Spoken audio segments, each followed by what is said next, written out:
This is part 2 of the story. If you haven't seen part 1, start there first. Because what comes next makes one thing clear. My grandparents always had a rule. If someone falls down the old well, don't pull them out. Part 2. I locked the door. As I went up the stairs, the knocking continued. I felt like I was dreaming. I reached the top of the stairs and became aware of 2 facts. 1. The knocking had stopped abruptly. 2. My grandparents had been asleep for an awfully long time. The hallway was fully dark now.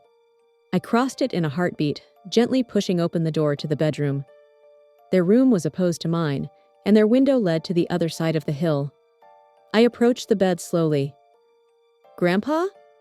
Hey! Hey!" I whispered. I was shaking, maybe from the cold, or the tension. Some clock was ticking into my ears, and it was driving me crazy. "Grandpa, wake up! Wake the fuck up now!" I grabbed his shoulders and turned him to me. His eyes shot wide open with a gasp. "What? Jesus Christ, Ilya! You scared me, you—" "Someone got out of the well!" Tick-tock, tick-tock, tick-tock, tick-tock. "What do you mean? You got them out?" He gripped my arm with his bony fingers, his face frozen in shock and disbelief. "Ilya, I told you never to." "It wasn't me. Some tourist was walking by, and the guy is at our door now. Don't worry, I didn't let him in." I was so cold. Tick-tock. My grandpa's eyes narrowed. He frowned and shook his head in defeat. "Ilya, he doesn't need your fucking permission to come in. He can open a window and make himself at home." It was the first time I'd heard him curse. "What clock is that? It's so loud." We both stopped, listening to the ticking. It was almost like a bomb. My grandpa shook my grandma wide awake. "Someone got out. Willa, someone got out." The ticking was inconsistent. What the fuck? The more I listened, the more it turned into slapping, like wet footsteps across wood. The wet slapping of bare feet on the hardwood floor. Yeah, it wasn't ticking, just someone walking very fast and pacing around the room, downstairs. I was so cold. "I think he got in." Grandpa shot me a disgusted look, as if I had just stated the obvious. "He opened a window, or the back door. This is why it's so cold." I glanced out his bedroom window. The meadow was silent and desolate. Not a soul in sight. No one to help. That fucking pacing went on downstairs, footsteps awfully fast. It was unbelievably strange. He just broke in to pace around the room, without trying to talk to us? My grandma motioned to us to follow her. "Grab your gun, Ivan. We need to—" "Leave," I interrupted. "We're not dealing with that." Grandpa wiped his face with his hand. "Ilya, we need to kill it, or trap it. We need to make sure it doesn't go back to the well to get the others out." "What, like Dina? She's dead." "She's not dead." He said it without looking at me. I suddenly got irrationally angry at his lack of communication. If he'd just told me more, I wouldn't be so clueless. "Did you talk to it?" "Yeah." Okay. He kept opening his mouth to speak, but he had no plan. I felt sorry for him and saw him as he was. An old man facing the unthinkable, scared and restless. I looked at his little wrinkled face and his trembling hands. "Grandpa, listen. You and Grandma lock yourselves here and give me the gun. I'll trap it in the basement. I'll do it. You tell me if there's anything I need to know. If there's anything you left out, now's the time. I'll go downstairs to take care of it." His eyes tamed down, but he shook his head. "I'm going. You stay here." "Bullshit. I'm stronger than you and faster. I just need to know what to do. We're losing time." I was holding the bedroom door shut with one hand, ready to open it and lock it behind me. "I'm not letting you leave." "Ilya," Grandma began, "we didn't want to scare you. There was no way for us to leave, or put a fence around it, or fill it up. We'd promised not to. We had to stay here, keep it under control. Those stupid tourists—" "Your mother is down there," Grandpa blurted out, looking straight through me. "Quit with the keeping it under control bullshit, Willa. Your mother fell down there, a while ago. Your father wanted to get her out. We wouldn't let him. We let our own child starve." That wasn't our child anymore, Ivan. I had never seen them so solemn, so cold. It was as if they were denying themselves any ounce of emotion. I ran a finger across the barrel of the gun. "You said she left us." "In a way she did. That stupid well is a cursed thing. It tricks you, it plays with you, shows you things. Traps you there, makes you think you're looking downhill when you're actually standing on its rim, ready to jump. To jump." My grandma had never stuttered so hard before. "We knew about it. The whole village did. I was a white young girl when my sister tripped and fell, and I didn't tell my parents.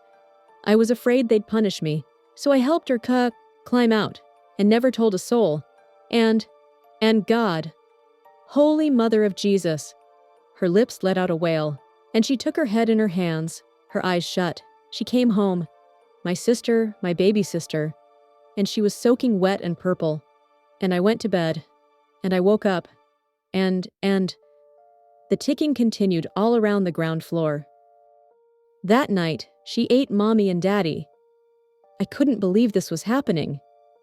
And I put a bullet through my baby sister's head. My grandpa was holding her tight and kissing her temple. "It's okay, Willie, I'm here. Ilya, they don't come back the same. That well is a pit to God knows where. Their souls change. I talked to your mother after she fell, after they got her. I talked to her for years and years, until her voice changed completely. I couldn't cover it up. I needed to still talk to her. I even talked to her yesterday. Told her how you're all grown up." He smiled. "She didn't care, of course. Nothing's left of her anymore. It's just a pit of hungry abominations who try to trick you. They're dead the minute they hit the ground." This whole conversation happened in the span of a few minutes. Hushed voices, eyes darting from the window to the door, sweaty, trembling hands. I guess that's why I kept nodding without processing, like a drunkard whose wife is telling him she's leaving.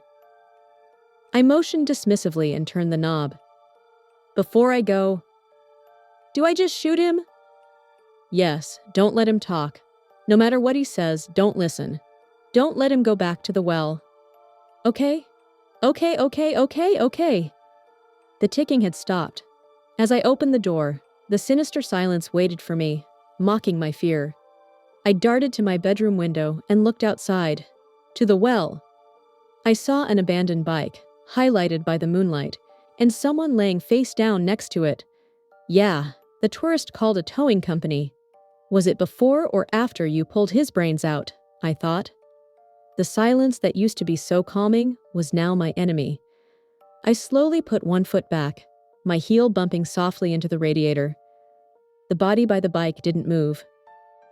For a moment, just one cowardly, desperate moment, I thought I'd misunderstood everything. That the pacing, the knocking, the cold had all been panic looking for a shape. That the thing downstairs had already left. That the man outside was just a man who tripped and broke his neck, and that this whole night would rot quietly inside me forever. Then something downstairs inhaled. The floorboard beneath me creaked. The sound answered immediately. Wet, rapid, delighted footsteps redirecting toward the stairs. I didn't think anymore. I moved. My hands were numb, clumsy. Turned and ran. The steps were wrong beneath my feet. Too loud. The gun felt unreal in my hands. A prop borrowed from someone else's life. Halfway down, I heard it speak. "Ilya!" My stomach dropped so hard, I nearly fell. I fired, then heard a thud. As if he'd hit the ground with his knees. The wet footsteps resumed. I reached the bottom of the stairs and swung the gun up with both hands, heart slamming against my ribs like it wanted out. The living room was empty. The front door stood open. Cold poured in. No. I ran out gasping. If he was going back to the well. Fuck no. I missed my mother, but I didn't want to see her right now. "You always listen better than your sister," it said. "You always did." The pacing sound came from behind me. I turned and fired.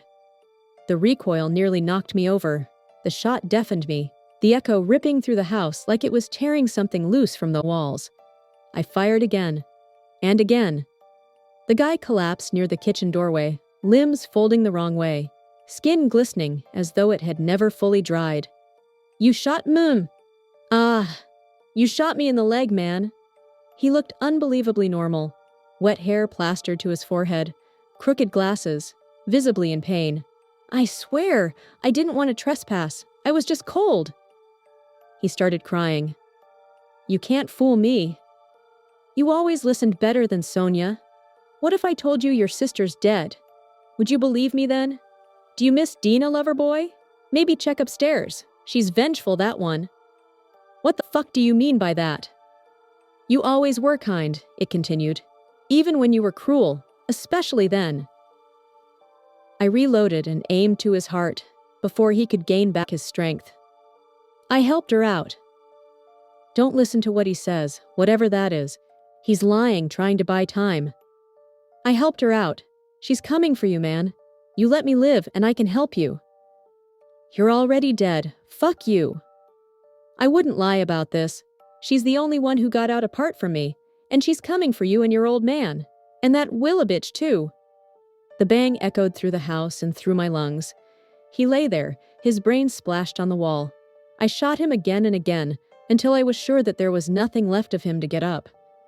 I locked the front door for the second time that night, then all the doors, all of the windows. I rushed back upstairs, crying and smelling of blood, and rot, and stone, and moss, and mud, and... "Grandpa, you okay?" I barged into the room and found them, my dear grandparents, alive and well, and a powerful, shattering cry erupted from my chest.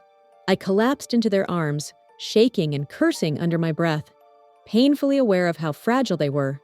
"I killed him. He said he let out Dina. I don't know if that's true."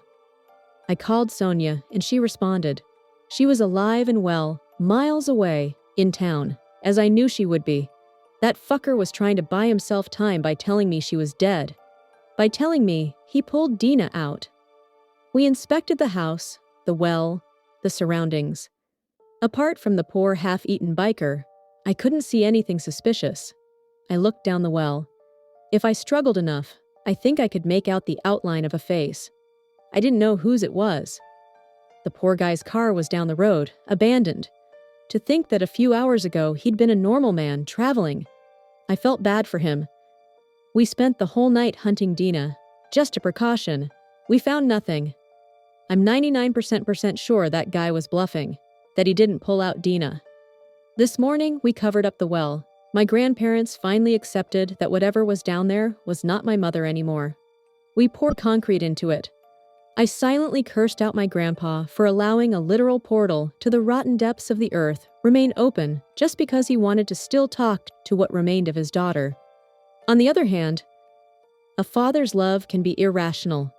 Your daughter could be a flesh-eating monster, and yet, you'd still want to hear her voice. We're planning to move out. I'm going to use my savings to rent an apartment in the city and move my grandparents there. I told them it's because I want to take care of them away from a place with bad memories. But in truth, something else has been on my mind. When I looked out the window and saw the bike and the guy laying face down, he was, well, just a regular guy. I don't know how to explain that better. When we came back to the well to inspect, he was half-eaten. I don't remember exactly how he looked from my window, and I was pretty stressed out, so my memories might not be intact. But he didn't look mauled. I know for a fact that the guy didn't have time to go back, eat him, and come to the house by the time I got downstairs, which means that someone else ate him. I really wish this will be my last update on the topic. I don't want to have anything else to say about this story. I'm 99% sure that guy was bluffing, that he didn't pull out Dina. And from that day on, I never asked questions about the old well again. I finally understood. That rule was never meant to scare children. It was meant to protect everyone else. Sometimes the most terrifying thing isn't what falls down, but what might come back up. Thank you for watching until the end. If this story sent a chill down your spine, don't forget to like the video and subscribe to the channel. more disturbing and true horror stories are coming. And now, good night.